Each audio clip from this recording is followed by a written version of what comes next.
7:09, Nashville's Morning News on Super Talk 99.7 WTN. Along with Ken Weaver, John and B, I'm Dan Mandison. Hey, look, everybody. We got a big-time celebrity on the Newsmaker hotline, Pete Hegseth from Fox News. Pete, how are you? Hey, Dan. How you doing? I'm good, and I got to tell you that when they told me about this interview a few days ago, I was very excited because you, of course, you make regular appearances with Brian Wilson on the afternoon show, and you now live here in Middle Tennessee, and you are going to be hosting, and I think this is great, the 5th annual Patriot Awards on Fox News over here at here in Nashville, of course, at the Grand Ole Opry. And so I think this is great. And let's talk a few things. Number one is, I know this has been established on the afternoon show and your appearances with Brian, but very briefly, talk about why you decided to move from the East Coast here to Middle Tennessee, and then we'll get into the Patriot Awards. Absolutely. Well, thank you, Dan. I am so grateful to be a resident of Middle Tennessee. We couldn't get here fast enough, and for us, it was about faith-filled communities. The school we moved to, a beautiful classical Christian school, great people, freedom, the Second Amendment, income taxes, the food, the music. It was just the kind of environment we want to raise our kids in. And that doesn't mean other places, you can't raise God-fearing kids, but out here it's in the water, and I appreciate that. And I'm just so the open spaces in the land and the weather. I'm from Minnesota originally. I mean, come on, this is it's like paradise to me. So I absolutely love it. Well, and I gotta say, Pete, I mean, when you look at what is going on the East Coast, I mean, you look at all of these anti-Israel protests and everything that's going on. You're right. I mean, because I lived in New York. I was born and raised in Los Angeles. And so I think that there's so many people who live here in Middle Tennessee that can relate to why it is that you moved here. And all you have to do really is turn on Fox News and take a look at what's going on in these cities that you and I fled from. 100%. I mean, in fact, that happened in my kitchen this morning, getting kids ready for school with my wife, looking at a Fox program and saying, my goodness, we're so grateful to be here where freedom reigns, where we support the police, where there's sanity. It's not perfect, but man, it's an opportunity to have the kind of space you want for your family. You know, one of the thanks things for welcoming us. Absolutely. One of the things that I find interesting, I get asked this question every time I go out to an event and whatever. And the most often asked question is, how do you report the news that you report every single day and not sort of get down in the dumps? Because let's face it, there's a lot of bad news out there. So I'm going to ask you the same question, then I'll talk about how I answer that. But I want to know from you, do you get asked that question a lot, and what's your answer? I get asked that a lot. Yes. I feel that like everyone else does. First of all, I know what I believe. I know that Christ is king, and I know that he reigns, and I know that he's got a plan for my life and a plan for this country, and may we bless him with who we are and what we do. But there's a lot of things I can't affect. I mean, you have a platform to talk. I have a platform to talk. That's very cathartic, and you take it seriously, speaking boldly for people in the media.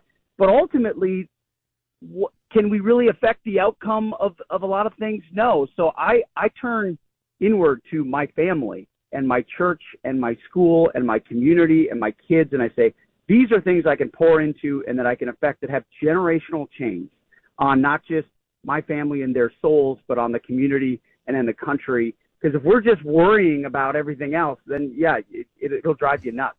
But I focus on what I can impact and do the best I can at it. One of the things that I've always wanted to ask you is, you were in the military, of course, a proud veteran, and now you're big time on Fox News. You do remain committed to veterans issues and, of course, a proud advocate for our veterans. But how did you go from being a member of the military to now a very good and one of my favorite commentators on Fox News? What was that journey like? It's a great question. it was an accidental journey, to be honest. I mean, I ran some veterans organizations when I got out of the military and did commentary as a result of that. And one day Fox and Friends said, have you ever thought about asking questions instead of answering them? And I'm a glutton for punishment, so I gave it a shot, and must have gone all right. But for me, it's about purpose and about passion and about the things that I care about. And that was in the military. That was running vets groups.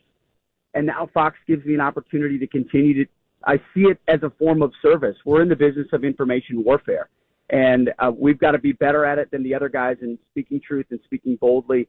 So I never set out to be on TV. God is my witness, but grateful for the opportunity. And I, like you said, I try to go at it as hard charging as I can, because that's our responsibility.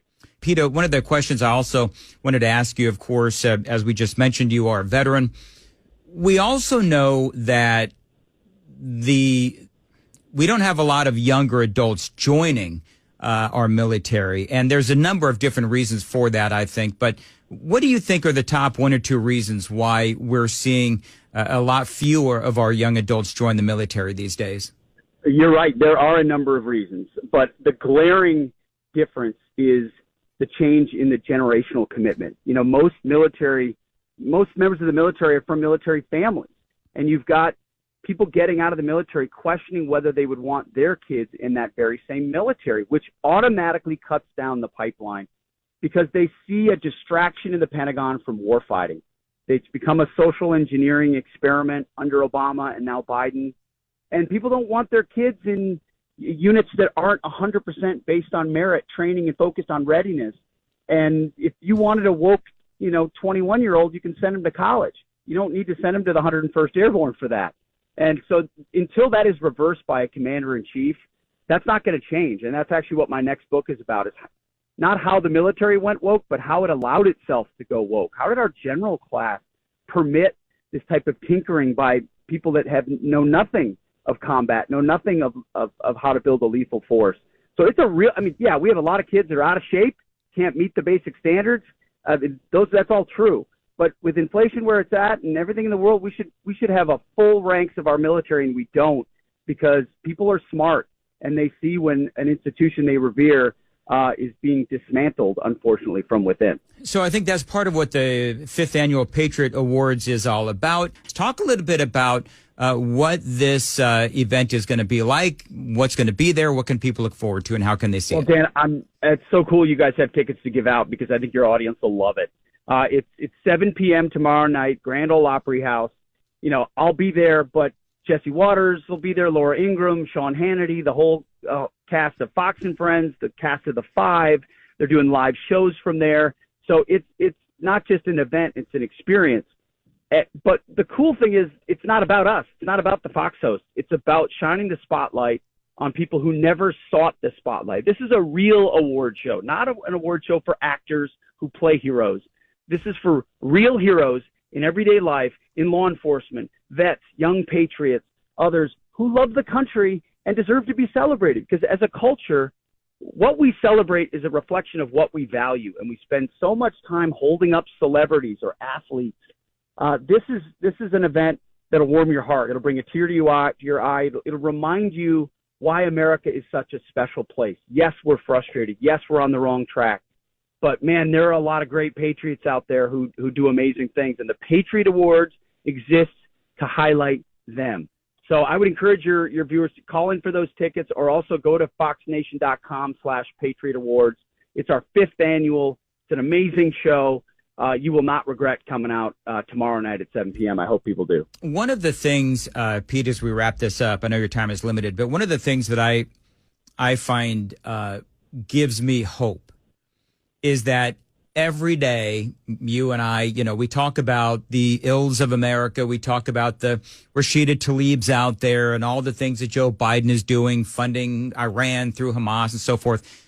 But what gives me hope is the fact that there are veterans that are out there that did fight for this country. They are still incredibly supported by, I would say, the vast majority of Americans. And I think that the part of what helps me get through the day as we report a lot of the things that are going on is that when I see there's, 1,000, 2,000 people that are anti-Israel that are out there protesting somewhere, there are millions and millions of people that are pro-Israel. And I think that also helps at least my outlook and probably yours as well, because Fox News and you, sir, remain incredibly popular these days.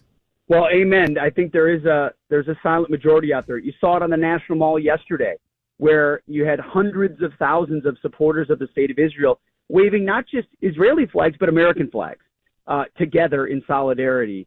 One of the largest rallies we've seen in years. Contrast that with the rallies flying only Palestinian or Hamas flags, and if there is an American flag, it's being burned. Yep. That's a radical anti-American element who's very loud, and we have to be bold enough to stand up and call them out for who they are, and then inject into the next generation love of country and love and faith in something greater than yourself. That's our only hope. And because this is our country if we can keep it. And that's going to be part of my message tonight at the Patriot Awards. If we can keep it, as Benjamin Franklin said about our republic, we're out there. We just have to stand up, speak truth, and be bold. Pete Hegseth, I cannot wait to see the 5th Annual Patriot Awards tomorrow night. And thank you very much for joining us here on Nashville's Morning News on Super Talk 99.7 WTN. Great television personality, great veteran as well, and a very big supporter of veterans issues. And again, Pete, thank you very much for joining us here on Nashville's Morning News.